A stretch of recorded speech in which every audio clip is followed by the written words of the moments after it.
नमस्कार, प्रॉपर्टी 24 में आप सभी का स्वागत है। मैं हूं प्रीति सिंह रघुनंदन। सबसे पहले देखते हैं अहम खबरें। घर खरीदारों को मिलेगी राहत, राज्यसभा में पेश हुआ real estate regulation and development bill. Property में आपके निवेश को मिलेगी सुरक्षा, पर करना होगा कुछ महीनों का इंतजार। और हर राज्य में बनेंगे रियल एस्टेट रेगुलेटर, लेकिन कीमतों पर नहीं लगा पाएंगे लगाम। अगर आप घर खरीदने का मन बना रहे हैं तो कीजिए कुछ महीनों का इंतजार, क्योंकि सरकार रियल एस्टेट रेगुलेशन और डेवलपमेंट बिल 2013 को संसद में पेश कर चुकी है। इस बिल के प्रभावी होते ही घर खरीदारों को कई तरह से राहत मिलने वाली है।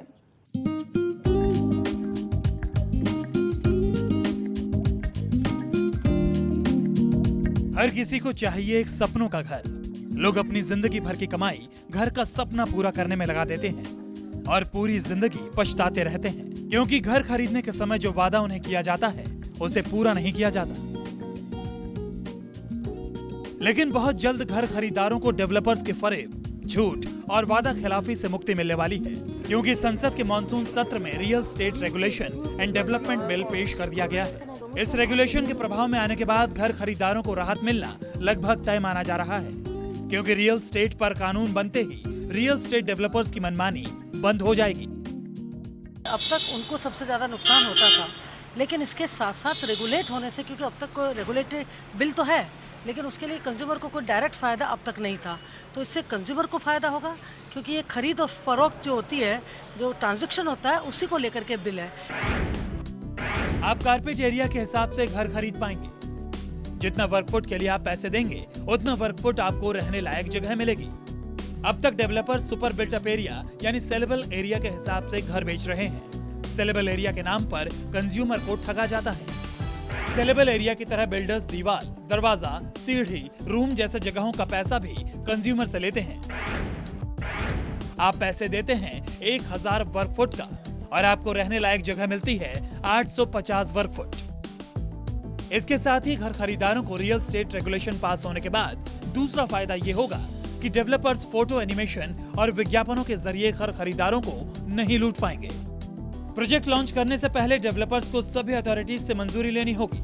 साथ ही घर खरीदारों को घर की सही तस्वीर दिखानी होगी। जैसा घर बनेगा या जैसी हरियाली होगी वही तस्वीर घर खरीदारों को दिखानी होगी। साथ ही प्रोजेक्ट की सही जानकारी कंपनी की वेबसाइट पर डालनी होगी। फिलहाल भूमि पूजन के साथ ही डेवलपर्स कंज्यूमर से पैसा लेने लगते हैं। बाद में क्लियरेंस नहीं मिलने का बहाना बनाकर प्रोजेक्ट में देरी कर देते हैं। साथ ही कंज्यूमर के पैसे को दूसरे प्रोजेक्ट में लगा दिया जाता है। फिलहाल विज्ञापन के नाम पर डेवलपर्स कंज्यूमर की आंखों में धूल झोंकते हैं। एनिमेशन, ग्राफिक्स और फोटोग्राफ्स के जरिए प्रोजेक्ट को सुंदर दिखाया जाता है, लेकिन जब प्रोजेक्ट तैयार होता है तो विज्ञापनों से बिल्कुल अलग दिखता है। कंज्यूमर खुद को ठगा महसूस करते हैं। यही नहीं, रियल एस्टेट रेगुलेशन के प्रभाव में आते ही डेवलपर्स को अपने किसी नए प्रोजेक्ट को समय पर पूरा करना होगा। डेवलपर्स को समय पर प्रोजेक्ट पूरा करने का वादा निभाने के लिए बाध्य होना होगा।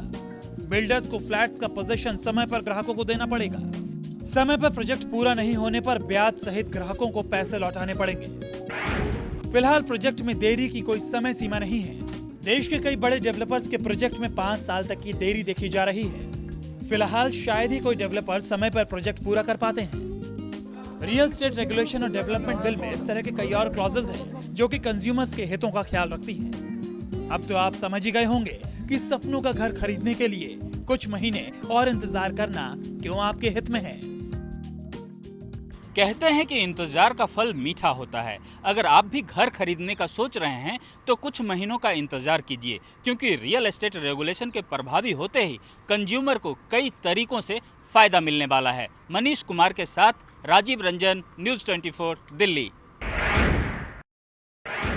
रेगुलेशन के अभाव में किस तरह से कंज्यूमर्स को परेशान किया जाता है, किस तरह से उन्हें लूटा जाता है, किस तरह से उनकी जिंदगी भर की कमाई से खिलवाड़ किया जाता है, इसकी एक बानगी के लिए हमने बात की देश के एक नामी real estate company Parshvanath developers के ग्राहकों से, जिन्होंने पार्श्वनाथ के साहिबाबाद स्थित एक प्रोजेक्ट रिगेलिया में अपना फ्लैट बुक कराया है। 2006 में काम स्टार्ट किया था। 2006 की लोगों ने बुकिंग करवाई है उसके बाद इन्होंने 2.5 साल का टाइम दिया था कि 2.5 और 3 साल के बीच में फ्लैट लोगों को मुहैया करवा देंगे, परंतु इनका प्रोजेक्ट इतना डिले हो गया है कि आज 2013 में भी ये स्थिति में नहीं है कि लोगों को फ्लैट दे सके। They are giving all the time कि जो है मैं बना रहा हूँ, कभी कुछ बहाना, कभी रिसेशन का बहाना, कभी पैसे नहीं है के बहाना करके वो नहीं कर रहे हैं। 2006 में इनको पेमेंट करी हुई है, अभी 3-4 साल से सिर्फ आश्वासन ही मिल रहे हैं। बैंक से जो लोन लिया है उसकी भी किस्त दे रहे हैं, ब्याज दे रहे हैं, किराए के मकान में रह रहे हैं उसका किराया भी दे रहे हैं। इस तरह से ये सोचा था कि अपना मकान मिल जाएगा, तो सपना टूटता सा दिखाई दे रहा है। ये लोग बार बार झूठे आश्वासन देते हैं। जो पैसे इकट्ठे हो रहे हैं ये दूसरी जगह पैसे यूज़ करते हैं, भ्रष्टाचार है। पैसा इस प्रोजेक्ट का इकट्ठा किया 200 करोड़ रुपए, उससे ज़मीन कहीं और ले ली। 7-8 साल में ज़मीन के रेट 6 गुने हो गए, वो पैसा इनका 6 गुना हो गया। 2006 में मैंने फ्लैट बुक कराया था, आज 2013 है, 7 साल हो गए हैं। जब फ्लैट बुक कराया था तो ये कहा गया था कि 3 साल में आपको बहुत सुंदर फ्लैट बन के मिल जाएगा, लेकिन आज 7 साल बाद स्थिति जस की तस है। रियल एस्टेट रेगुलेशन और प्रॉपर्टी में निवेश पर बात करने के लिए हमारे साथ स्टूडियो में मौजूद हैं interactive forum on Indian economy के फाउंडर सिद्धार्थ उपाध्याय और प्रॉपर्टी एक्सपर्ट संजना मोहन। आप दोनों का स्वागत है। सबसे पहले सिद्धार्थ जी, सवाल आपसे मेरा ये कि क्या आपको लगता है कि ये जो रेगुलेशन की बात की जा रही है गवर्नमेंट की तरफ से, इसके लागू हो जाने तक के लिए जो उपभोक्ता हैं, जो ग्राहक हैं, उन्हें इंतजार करना चाहिए? देखिए, हमको देखना पड़ेगा कि उपभोक्ता के दिमाग में क्या चल रहा है इस वक्त। अभी इस बिल के पास होने में और राज्यों में रेगुलेटर्स अपॉइंट होने में वक्त लगेगा। आगामी लोकसभा चुनाव की अगर हम बात करें तो एक बड़ा अच्छा मुद्दा है वोटर्स तक पहुंचने के लिए, और मुझे लगता है कि बहुत परेशानी नहीं होनी चाहिए इस बिल के पास होने में। जो लोग इंतज़ार कर सकते हैं उन्हें थोड़ा संयम तो बरतना चाहिए और इससे उन्हें फ़ायदा होगा, लॉन्ग टर्म फ़ायदा होगा। संजय जी, ऐसे में समझना चाहिए कि अभी हम देख रहे हैं कि प्रॉपर्टी बाजार में बहुत सुस्ती है। क्या आपको नहीं लगता कि इस सुस्ती को किसी भी ग्राहक को कैश कर लेना चाहिए प्रॉपर्टी में इन्वेस्ट करके? प्रॉपर्टी मार्केट शेयर मार्केट जैसे काम नहीं करती। सो अकॉर्डिंग टू मी, ऐसा मेरा सोचना है कि पीपल शुड नॉट, जो बायर्स हैं उनको ये नहीं सोचना चाहिए कि अभी मैं वेट करूं, and they should, if they are home buyers specially, so उनको अपना इन्वेस्टमेंट कर देना चाहिए। दे शुड फर्स्ट सी, जो उनको चेक्स लगाने हैं कि हाँ ये इन्वेस्टर कैसा है, पहले तो उनको पता होना चाहिए कि उनका बजट क्या है, which location they have to go, and what is the main criteria to select the property. उसके बाद उनको ये चेक्स लगाने चाहिए कि क्या ये जो मैं इन्वेस्ट कर रहा हूँ प्रॉपर्टी, वो एक कॉमन चेक्स हैं जो हर इंसान को लगाने चाहिए, whether the investor is right, has he delivered the projects, जो उसने वादे किए हैं पहले वो डिलीवर किए हैं, तो उसके बेसिस पे उसको डिसीजन लेना चाहिए। रेगुलेशन होने के बाद हालात कैसे बदलेंगे, किस तरह की करवट होगी? देखिए, कानून की सफलता का सबसे बड़ा श्रेय उसकी इम्प्लीमेंटेशन पे जाता है। अगर अफसर्स ईमानदारी के साथ कानून को इम्प्लीमेंट करेंगे, रेगुलेटर को इम्प्लीमेंट करेंगे, जो ग्राहक हैं उनकी सहूलियत का, उनकी ज़रूरतों का ख्याल रखेंगे, तो मुझे लगता है कि ये it's going to be a boon for the investor in this country. Sanjay, discount और ऑफर्स जो आ रहे हैं उससे कोई ग्राहक अपने आप को कैसे बचा कर रख सकता है? क्या ये सही होगा करना?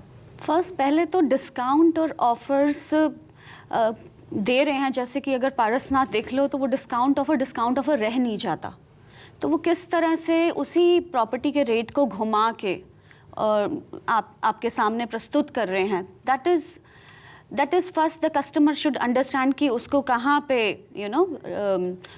कहाँ पे उसको रॉन्ग ये अट्रैक्ट करा के उनको उस प्रॉपर्टी में इन्वेस्ट किया जाता है, शायद जो कभी बने भी नहीं। एक और बहुत अहम सवाल है, वो ये कि रेगुलेशन के अभाव में जो सेलेबल एरिया है, यानी कि सुपर बिल्ट अप एरिया के नाम पर डेवलपर्स कंज्यूमर्स को कैसे लूटते हैं, ये हमें इसका मतलब भी बताइएगा, और ये जो लूट चल रही है डेवलपर्स की तरफ से, इसके बारे में भी ज़रा समझाइए। सुपर बिल्ट अप एरिया की आप बात करें और हम बात कर रहे हैं प्राइवेट प्लेयर्स की, तो आप मान के चलिए कि आप 10 से 15% पैसा फालतू दे रहे हैं।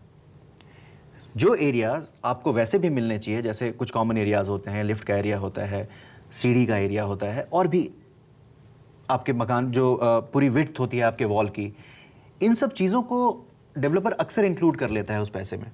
और आप रियलाइज़ करेंगे कि जो एक्चुअल मकान है वो 10 से 15% कम है, the area which you are actually using inside, so somewhere you are paying 10 to 15% extra. अब रेगुलेटर के आ जाने के बाद ये क्लैरिटी रहेगी, आपको पता होगा कि एग्जैक्टली आप कितने पैसे दे रहे हैं और उतने पैसों के बदले आपको क्या मिल रहा है। संजय जी, जैसे अभी सिद्धार्थ जी ने कहा कि रेगुलेशन आएगा तो इस तरह की चीज़ें बहुत साफ हो जाएंगी, लेकिन जो अभी अभाव है उस वजह से ग्राहकों को कितना नुकसान उठाना पड़ता है? आई थिंक फर्स्ट मेरे को नहीं लगता कि रेगुलेशन के बेसिस पे ग्राहकों को रुकना चाहिए। हमें ये नहीं पता कि अभी जो रेगुलेशन पास हुआ है और जो अभी बिल आएगा वो कब आएगा। पहला तो मुद्दा ये है कि आएगा कब, मार्केट में वो बिल आना कब है, दोनों हाउसेस से पास होके, राज्यसभा से पास होके, और फिर वो बिल निकलेगा कब।